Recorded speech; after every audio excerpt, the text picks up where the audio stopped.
Een cursus voor mensen die zich eenzaam voelen. Ja, het is niet iets wat je elke dag hoort, maar hier bij Den Dullaert gaan ze hem geven. De cursus Muziek op Recept is een initiatief van Muziekschool Zeeland en cursist Maaike IJzerbaerts. Ze vertelt er meer over. Dat is Muziek op Recept. Dat is een nieuw initiatief en die is speciaal gericht op Hulstenaren die zich wel eens eenzaam voelen.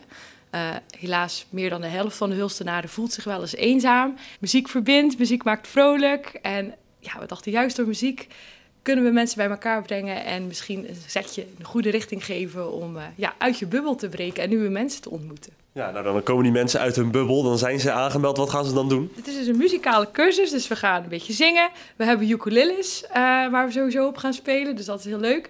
En ook een beetje afhankelijk van wat voor mensen zich aanmelden. Er was al bijvoorbeeld een meneer die zelf gitaar speelde. Nou, het is hartstikke leuk als we die ook in gaan zetten. Het zijn heel diverse soort mensen die aansluiten. Het zijn ook gewoon, het is ook voor dertigers die na hun werk zeggen van hey, ik zoek iets nieuws, ik wil nieuwe mensen leren kennen. Ik sluit hierbij aan. Nee. Hoe is het idee ontstaan om dit te gaan doen? Ja, de vraag kwam eigenlijk een beetje vanuit de gemeente dat we daar iets mee moesten gaan doen.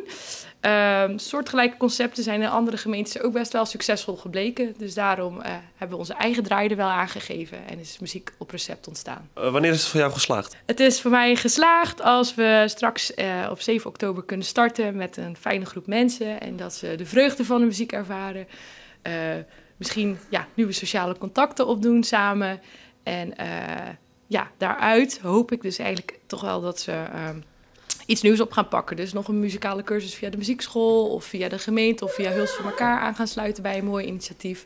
En zo de eenzaamheid toch een beetje proberen tegen te gaan. Je zegt je begint op 7 oktober. Hoe kunnen mensen aanmelden? Ja, het kan via een doorverwijzing van de zorgverlener. Maar mocht je dit nou zien en denken van hey, dit vind ik leuk, wees vooral welkom. Stuur een mailtje naar info@muziekschoolzeeland.nl en dan hebben we waarschijnlijk een telefonisch gesprek en kijken of het iets voor je is. En ben je hartstikke welkom om aan te sluiten.